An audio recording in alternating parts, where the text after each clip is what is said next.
Good evening everyone, myself Rohit Kushwaha and this is your best channel Quantum Institute। कैसे हो सभी? अच्छे, मस्त। चलो आज हम पढ़ेंगे टाइप्स ऑफ इंडक्शन। कल की क्लास में हमने पढ़ा था what is induction, what is electromagnetic induction पढ़ा था हमने। इसमें ये जाना था कि change in magnetic flux will produce an induced current or induced potential. That phenomena is known as induction or electromagnetic induction. Now today we will discuss about the types of induction. Generally there are two types of induction.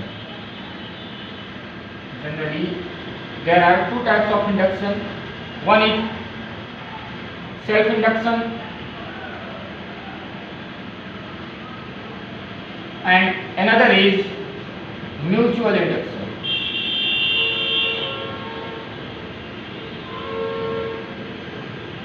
Self induction and mutual induction, दोनों के process के बारे में हम थोड़ा समझेंगे। Self induction means the change in magnetic flux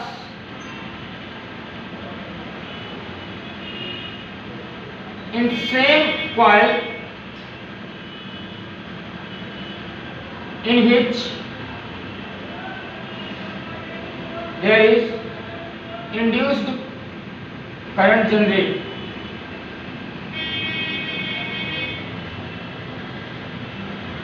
मतलब कि सेल्फ इंडक्शन ऐसा है कि जिस कॉइल में हम फ्लक्स चेंज करेंगे उसी में क्या होगा, इंडक्शन होगा। बट म्यूचुअल इंडक्शन क्या है, if we change the magnetic flux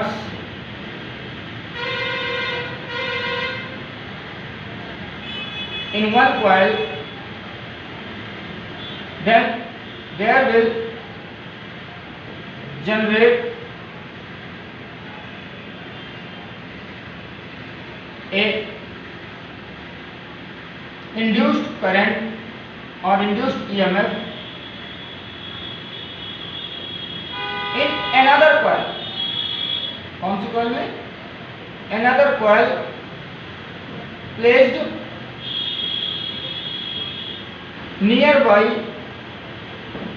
that coil, जो उस कॉइल के बहुत पास रखी।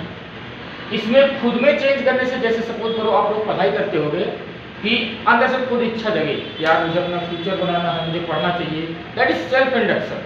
लेकिन आपका दोस्त पढ़ रहा है, यार वो बताओ पढ़ ही ले रहा है और मैं बैठा हूँ, तो उसको देख के अगर आपके अंदर मुझे ही पढ़ना चाहिए, अगर आपके अंदर प्रेरणा आती है, दैट इज म्यूचुअल इंडक्शन। यहाँ क्या है, एक कॉइल है, उसी में फ्लक्स चेंज होगा तो उसी में इंड्यूस करंट आएगा।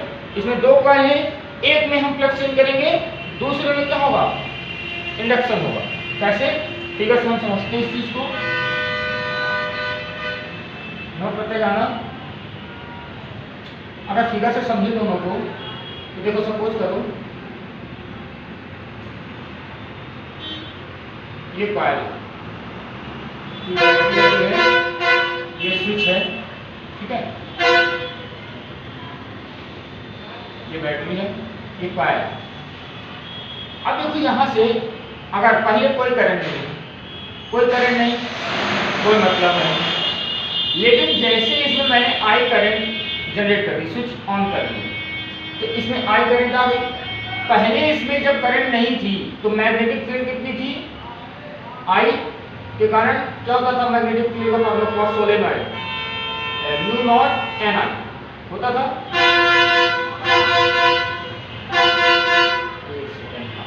जब कोई करंट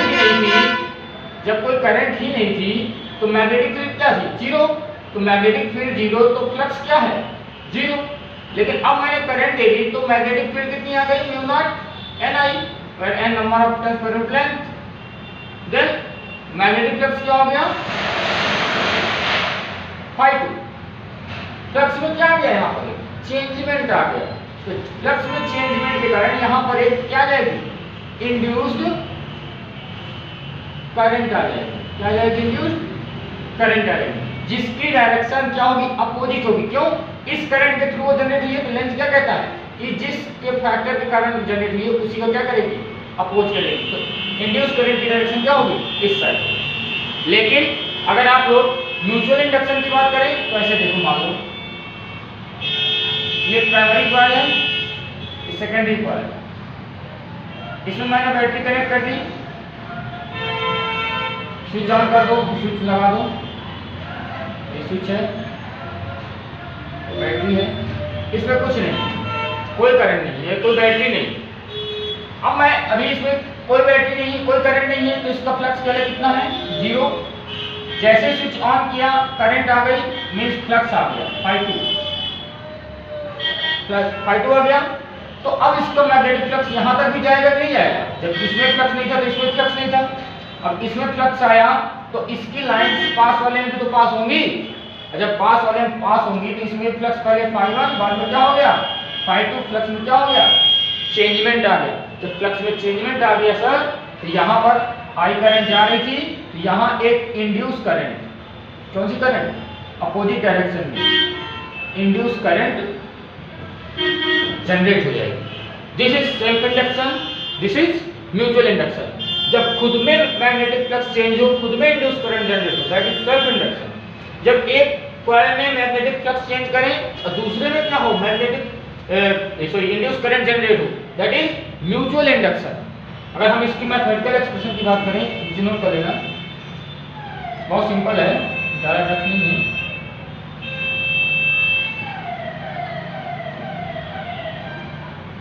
यहाँ नॉइज बहुत होता है, कोशिश है कि मैं सेटअप दूसरी जगह लगाऊंगा। देखो, जितना ज़्यादा फ्लक्स चेंज करोगे उतना ज़्यादा करंट आएगी, means the change in flux is directly proportional to I. यहाँ पर भी change in flux is directly proportional to I, या फ्लक्स लिंकेज इसको कहते हैं। क्या कहते हैं? Flux linkage. ओके, प्रोपोर्शनैलिटी का साइन हटाएंगे, कांस्टेंट आएगा, जिसे कहते हैं यहाँ L, और यहाँ प्रोपोर्शनैलिटी का कांस्टेंट आएगा, जिसे कहते हैं M। where L is constant,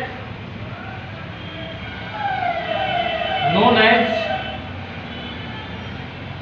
self coefficient of self inductance।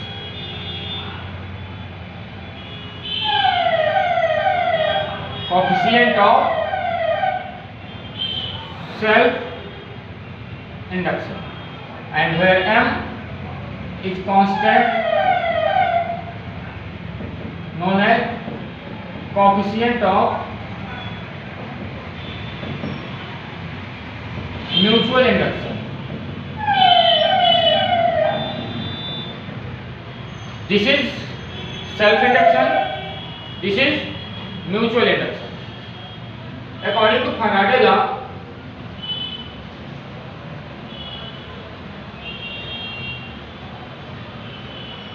क्या पढ़ा था आपने, E equal to minus D phi by D, यहाँ से minus D by D T, phi की वैल्यू क्या है एल आई, तो E इक्वल टू हो जाएगा माइनस एल बाहर D I upon d T, तो यहाँ से L की वैल्यू आ जाएगी minus E upon d I upon D. This is the formula of self induction. इसकी यूनिट होती है ऐसा यूनिट हेनरी।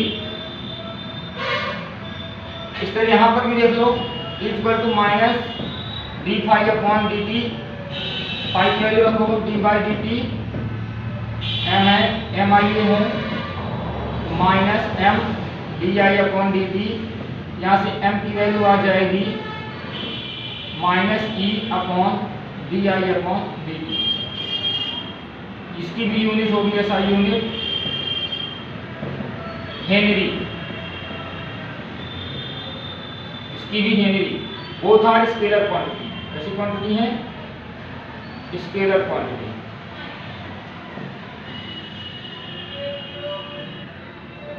ये भी scalar quantity.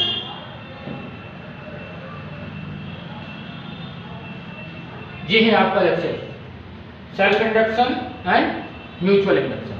Number of coil में नंबर ऑफ टर्न्स n हो तो यहाँ पर हम n लगा सकते हैं, कोई दिक्कत की बात नहीं। इतना समझ लेना। दो टाइप का इंडक्शन होता है, सेल्फ और म्यूचुअल। सेल्फ मतलब होता है आपका कि जब कॉइल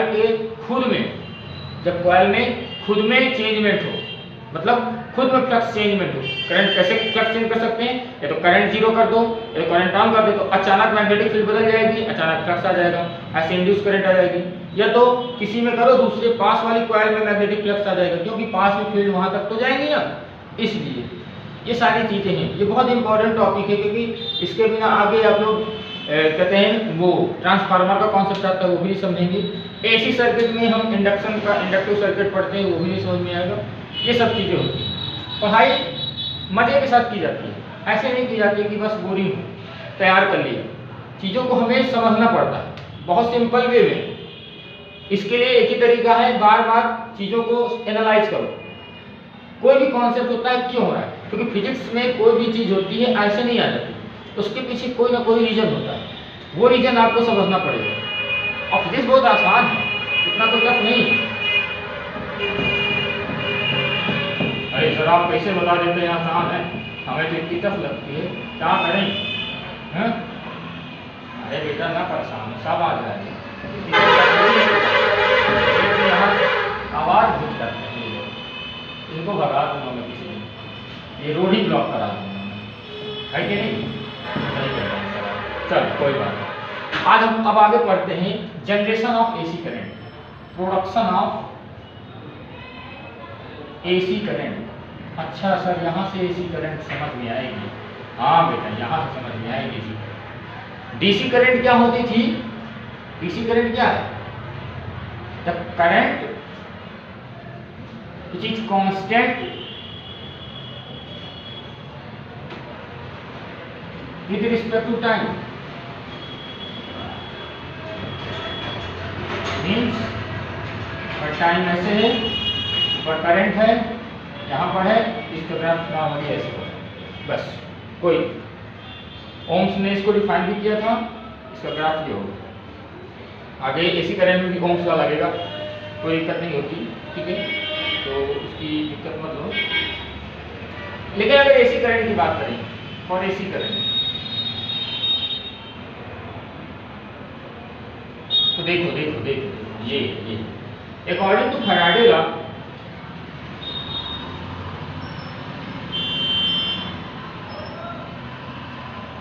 क्या होता है? E equal to minus d∅dt।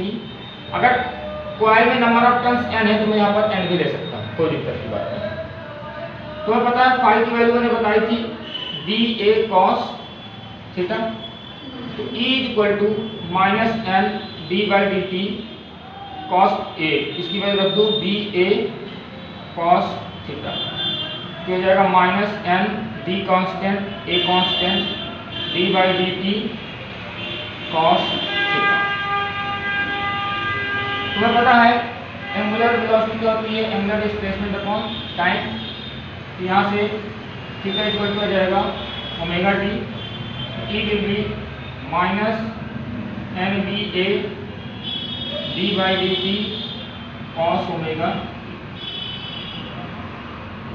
cos omega T का डिफरेंशिएशन कर दो, एन बी ए cos का साइन माइनस में साइन ओमेगा टी का दोबारा होगा तो omega minus minus plus, E will be n b a omega sine omega t। देखो देखो देखो देखो, सपोज करो मैं इस टर्म को p वैल्यू मान लो e की, तो e not sine omega t। क्या सर यहाँ क्या समझ में आ गया?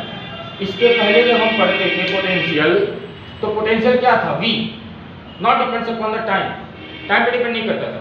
लेकिन यहाँ जो इंड्यूस पोटेंशियल जनरेट हुआ फ्लक्स के चेंज के कारण, सर वो टाइम पर डिपेंड कर रहा है। और कैसे डिपेंड कर रहा है? साइन के फंक्शन में। और आपको पता है साइन की जो वैल्यू होती है वेरी करती है -1 से +1, मीन्स पीरियोडिकल वैल्यू करती है। कैसे? जैसे अगर ग्राफ खींचो तो सर ऐसे, this is maximum value of E, this is positive E not, this is negative E not. That's why the alternating current is a time varying current। कैसे? periodically time varying current। alternating current को आप कह सकते हैं it is a current which is periodically time varying जो समय के साथ कैसे बदलती है, पीरियोडिकली। साइन क्या शो करता है, आपने सिंपल हार्मोनिक मोशन में पढ़ा होगा एसएचएम में, sine S Y equal to A sine omega T plus K X होता है। ये किसकी क्वेश्चन होती है, सिंपल हार्मोनिक मोशन की तो होती है, ये भी सिंपल हार्मोनिक मोशन है, पीरियोडिकली मोशन है। तो मतलब सर यहाँ पर जो करंट आएगी वो नॉर्मल कांस्टेंट नहीं होगी, टाइम पे डिपेंड करेगी। टी फंक्शन जो ये पोटेंशियल है, जो इंड्यूस पोटेंशियल जनरेट हुआ वो जनरली टाइम पर डिपेंड करेगा, और वो टाइम कैसे होगा, साइन के फंक्शन में। साइन के फंक्शन मतलब पीरियोडिकली चेंजमेंट होगा। अगर इसकी करंट का भी ग्राफ देखो तुम लोग, करंट का भी ग्राफ देखो यहाँ पर, देखो यहाँ से E इक्वल टू क्या जाएगा, मैं इसको लिख सकता हूँ E इक्वल टू, थोड़ी देर के लिए आई आर पड़े हो ना नॉर्मल से रेजिस्टेंस के लिए, तो I equal to E upon R, यहाँ से देख लो, इक्वल टू मान लो I R E naught sine omega t, R नीचे गया, E naught upon R sine omega t, I equal to E naught upon R में दूंगा आई नॉट साइन ओमेगा। अरे सर देखिए करंट भी क्या है, टाइम के साथ वेरिंग है और पीरियडिकली, मतलब सर करंट का भी ग्राफ कैसा बनेगा, ऐसे बनेगा। This is I not positive and this is I naught negative. I naught is the peak value of current. यहाँ पर वैल्यू है E upon E naught upon R, यहाँ पर इसकी वैल्यू NB A ओमेगा। ये है alternating current. Alternating current means the current which is time dependent and vary with periodically varying. कैसी varying होती है, पीरियोडिकली, समय के साथ पीरियोडिकल चेंजमेंट होता है इसमें। इतना एसी करंट का मेन कॉन्सेप्ट था। यहाँ से पता चलता है कि टाइम एसी करंट कैसे जनरेट होती है। जो इंड्यूस करंट होती है जनरली वो एसी करंट ही होती है, डीसी करंट नहीं इंड्यूस होती। इसीलिए जो बैटरी में करंट स्टोर होती है वो डीसी होती है, क्योंकि उसमें कोई इंडक्शन नहीं होता। और जो जनरली बाहर से करंट हम लोग प्रोडक्शन करते हैं वो इंड्यूस करंट होती है, क्योंकि वो इंड्यूस्ड एसी जनरेटर का यूज किया जाता है। अब इसके बाद हम पढ़ेंगे कि एक डिफरेंट टाइप के एसी सर्किट कैसे होते हैं, इसकी पीक वैल्यू, आरएमएस वैल्यू क्या होती है, एटीसी। तो हमें यहाँ पर ये चीज ध्यान रखनी है कि एसी करंट कहाँ से आ गई। पहले हमने फ्लक्स देखा, मैग्नेटिक फील्ड में चेंजमेंट आया, फ्लक्स में चेंजमेंट से इंड्यूस करंट फैराडे ने बताया, इंडक्शन हुआ तो एक इंड्यूस पोटेंशियल जनरेट हुआ, उसके थ्रू एक इंड्यूस करंट जनरेट हुई। वो करंट का जो बिहेवियर है वो कैसा है, एसी है, मतलब alternating current which is time dependent and periodically varying current. DC क्या थी, कांस्टेंट करंट, इसमें टाइम नहीं होता था, लेकिन इसमें क्या है, टाइम। ये ध्यान रखना, दिस इज एसी करंट। तो आज के लिए इतना काफी है। सो मस्त रहो, थैंक यू।